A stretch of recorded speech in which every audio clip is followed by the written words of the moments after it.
I believed her voice before I believed my eyes. That was my first mistake. She said she was home alone, and I nodded like a man who still trusted the shape of familiar words. I parked across the street anyway. It wasn't suspicion at first. It was instinct, quiet, almost polite. The kind that taps you on the shoulder instead of shouting. I told myself I just needed air, that I'd forgotten something in the car earlier, and this was my excuse to breathe. The house sat there, lights on, blinds half drawn like they always were on a Tuesday night. Normal. Ordinary. Safe. I killed the engine and sat with the steering wheel pressed into my palms, watching our front window the way you watch a sleeping child, hoping not to wake anything ugly. We'd been married 11 years. Long enough that routines hardened into truths. Long enough that "I'm home" meant exactly that. She'd sounded tired on the phone. Soft. The way she did when she wanted comfort, but not conversation. I remember smiling, telling her I'd be home late. Traffic was bad. Go ahead and eat without me. She laughed, a quick exhale, and said, "Okay, I'll just be here." I repeated that sentence in my head as the minutes passed. I'll just be here. I noticed small things first. A car I didn't recognize, parked 2 houses down. Gray sedan. Clean. Engine warm enough that the hood shimmered faintly under the streetlight. I told myself it was a neighbor's friend. Someone visiting. Nothing to do with me. My chest still tightened. I checked my phone. No new messages. I thought about how we used to text constantly. Updates, jokes, photos of nothing. Somewhere along the line, silence became normal. Not alarming. Just accepted. The living room light flicked off. The upstairs light came on. That was new. She usually stayed downstairs when she was alone. Said the bedroom felt too quiet without me. I swallowed and leaned back, eyes fixed on the second-floor window. This is where my mind tried to save me. It offered explanations like bargains. Maybe she went upstairs to fold laundry. Maybe she wanted to read. Maybe she just forgot to turn the lamp on earlier. All reasonable. All fragile. Then I saw the shadow move. Not hers. It was broader. Hesitant. Like someone unsure of the space. It crossed the room and paused near the window, just long enough for the streetlight to trace the outline of a man's shoulders. He leaned forward slightly, as if peering out, and my stomach dropped so hard it felt like gravity had doubled. I didn't breathe. I didn't blink. I counted my heartbeats because it was the only thing I could still control. He stepped back. The curtain shifted. The light dimmed. I waited for my phone to buzz with some explanation, some correction to reality. It stayed dead in my hand. I thought about all the nights she'd said she was exhausted. All the mornings she'd rolled away instead of toward me. I thought about how careful she'd become with her phone, how she smiled at messages she didn't share. None of it had seemed like evidence before. Just life wearing us down. The gray sedan's interior light blinked on suddenly. Off. On again. Someone unlocking it remotely. My mouth went dry. I watched the front door like it might confess something on its own. When it opened, I felt a strange calm. Like the moment before a car crash, when your body accepts what your mind can't change. He stepped out first. Mid-40s, maybe.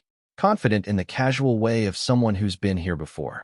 He adjusted his jacket, glanced down the street, then back toward the door. He didn't rush. That hurt more than anything, the comfort of his movements. Then she appeared. My wife. Barefoot. Hair looser than she ever wore it outside. She laughed at something he said, reached out, and touched his arm. Not a friendly touch. Not an accidental one. The kind that assumes permission. I felt something tear, quietly, deep inside. Not anger. Not yet. Just the clean, brutal sound of belief breaking. She kissed him. Brief. Familiar. Like this was a punctuation mark, not a beginning or an end. He walked to the car. She stood in the doorway until he drove off, then closed it gently behind her. I stayed parked across the street, engine cold, hands shaking, realizing the hardest part wasn't what I saw. It was knowing I'd been right to come. I didn't drive away right away. I sat there until the quiet felt loud enough to bruise. The house looked exactly the same as it always had. White siding, the porch light she forgot to turn off half the time, the little crack in the walkway I kept meaning to fix. Nothing about it reflected what had just walked out the front door. I checked my phone again. Still nothing. No follow-up text.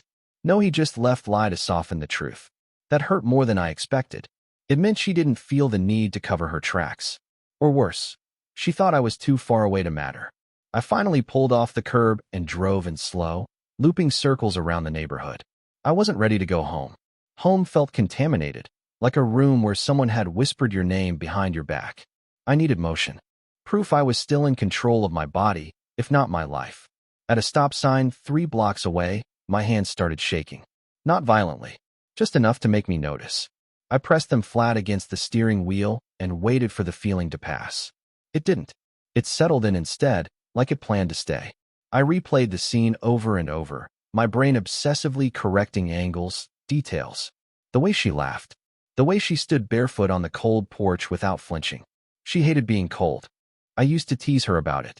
That familiarity, the private knowledge, was suddenly useless. Like owning the key to a door that no longer existed. I wondered how long it had been going on. Weeks? Months? I traced it backward through memories, looking for the exact moment where us quietly became optional. The business trips. The late yoga classes. The nights she fell asleep, facing the wall with her phone glowing just out of sight. I realized something then that scared me more than the betrayal itself. I had felt this coming. Not consciously, not in words, but my body knew. It had been bracing for impact long before my mind allowed the thought. I eventually parked a few streets away from our house, killed the engine, and just sat. The sky had gone that deep blue that feels permanent even though it never is. I imagined her inside, locking the door, maybe pouring herself a glass of wine. Maybe replaying the night with a smile. Or maybe with guilt. I didn't know which would hurt more. I considered confronting her right then. Walking in, calm and steady. Asking a simple question I already knew the answer to. I pictured her face shifting. Surprise, then calculation. The apologies would come later, shaped carefully to protect herself first. I knew her tells. I loved her tells. That knowledge felt poisonous now. Instead, I did nothing. I went back out to the main road and drove until the streetlights blurred together. I thought about the vows we'd exchanged, how certain I'd felt saying them, how proud I'd been to call her my wife. I wondered if she still used that word when she talked about me, or if I'd already been reduced to background noise in her story. When I finally came home, the house was quiet. Too quiet. The kind of quiet that presses against your ears. She was asleep in our bed, facing my side, arm draped over my pillow like a placeholder. I stood in the doorway longer than I should have, studying her face, trying to reconcile the woman I loved with the stranger I'd just met across the street. I didn't wake her. I didn't touch her. I lay down beside her and stared at the ceiling until morning, realizing that the hardest part wasn't what she'd done. It was knowing I had just crossed a line too, one where I could never unknow what I'd seen. Morning didn't bring clarity. It brought logistics. She woke before me and moved through the house like everything was intact. Coffee brewing, toast in the pan, the soft hum of routine doing its best impression of normal. I watched from the hallway as she leaned against the counter, scrolling her phone, smiling at something she didn't share. That smile felt different now. Louder. Almost reckless. "Did you sleep okay?" she asked without looking up. I said yes. My voice didn't crack. That surprised me. She kissed my cheek on her way past, the same spot she always did, like muscle memory had outlived meaning. I stood there after she left for work, the scent of her still in the air, and understood something essential. Confrontation would give her control. Silence, for now, gave me space. I didn't call in sick. I didn't spiral. I went to work, answered emails, nodded in meetings. People talked to me about deadlines and weekend plans, and I realized how invisible private devastation can be. How the world keeps asking things of you even when something foundational has collapsed. Around noon, I checked the security app on my phone. We'd installed cameras years ago after a break-in down the street. Mostly they collected dust, notifications turned off, footage overwritten automatically. I'd almost forgotten they were there. Almost. I sat in my car during lunch and opened the app with hands steadier than I felt. Scrolled back to the night before. Fast-forwarded through empty hours. Then I slowed it down. There he was. Clearer this time. The angle caught his face as he stepped inside. Comfortable. Familiar. He didn't look around like a guest. He moved like someone who knew where things were kept. The sound was muted, but I didn't need audio to understand the intimacy of his presence. I didn't feel rage. Not yet. What I felt was a cold, precise sadness. The kind that organizes itself. That night, I didn't park across the street. I came home on time. We ate dinner together. She talked about her day, about a coworker's promotion, about a show she wanted us to start. I listened closely, not for lies, but for effort, for guilt, for anything that suggested she was still tethered to us. There was nothing. After dishes, she said she was going to take a shower. I nodded, waited until the water started, then walked into the living room and sat where I could see the front door reflected faintly in the dark TV screen. My phone buzzed. "Are you alone?" A message lit up her screen on the coffee table. I didn't pick it up. I didn't need to. When she came back, wrapped in a towel, she looked lighter, relieved, like someone who believed they were getting away with something. She asked if I wanted to watch an episode of that show. I told her I was tired. She slept quickly that night. I didn't. I lay there building quiet questions I wasn't ready to ask, and answers I already knew. I thought about what I wanted, not revenge, not humiliation. I wanted truth. And I wanted to decide what came next without being rushed into a performance of forgiveness or fury. Near dawn, my phone buzzed again. A single notification from the camera app. Motion detected, front door. I didn't move. I just stared at the screen as the timestamp appeared. She had said she was home alone again. I didn't check the camera feed right away. I let the phone rest on my chest, vibrating softly, like it was asking permission to change my life. The room was dark except for the faint glow of the streetlight pushing through the blinds. My wife breathed evenly beside me, deep asleep, untroubled. That might have been the cruelest detail of all. When I finally opened the app, the footage loaded slowly, each second stretching like it knew what it carried. The front door opened. He didn't hesitate this time. No pause. No glance around. He stepped inside like the house belonged to him. Like she belonged to him. The camera caught him setting his keys down in the bowl by the door, the one we bought together on a weekend trip years ago. My stomach turned, not from anger, but from the intimacy of that gesture. You don't set your keys down unless you expect to be back. I watched her meet him in the hallway. She was smiling. Not the polite smile she gave strangers. Not the tired one she gave me lately. This was open. Easy. She wrapped her arms around his neck, and for a moment they just stood there, foreheads touching, like two people relieved the waiting was over. I closed the app. That was enough. I got out of bed quietly and dressed in the dark. My hands were steady now. The shock had burned off, leaving something colder, clearer.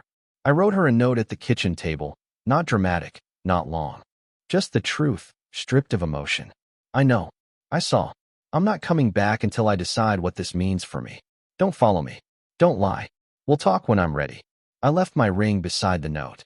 That felt symbolic without being theatrical. Honest. When I stepped outside, the night air hit my lungs like a reset.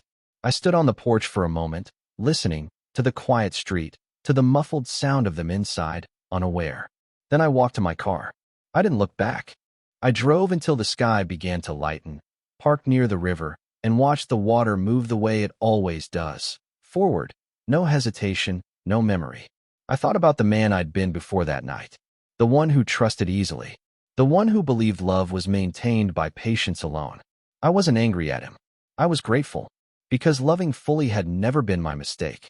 Staying after knowing would have been. By the time my phone started buzzing, her name lighting up the screen again and again, I felt strangely calm. Not healed. Not finished. But awake. Present in my own life for the first time in a long while. I didn't answer.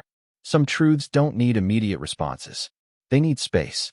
They need silence to land. And as the sun rose, I understood something simple and permanent. I hadn't lost my wife that night across the street. I had found myself.